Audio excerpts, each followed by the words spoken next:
Asek, kailan po mag-uumpisa yung price cap na 50 pesos doon sa imported rice?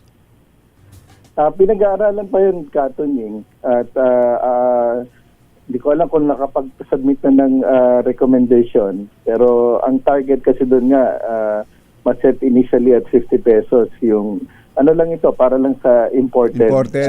Rice. Yung 5% broken yung premium. Hindi po ba kanyan? Hindi po ba matatalo yung mga negosyante diyan?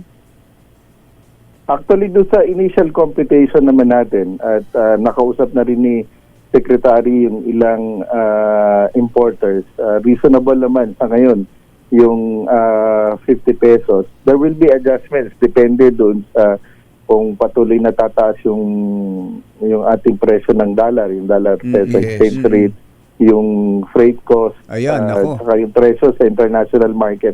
Yan kasi yung nakaka-apekto sa presyuhan ng bigas na imported pagdating dito sa atin. Pero itong 50 pesos na tinutukoy nyo, siguro ito yung mga dumating na, no? Yung bago pa itong problema, no?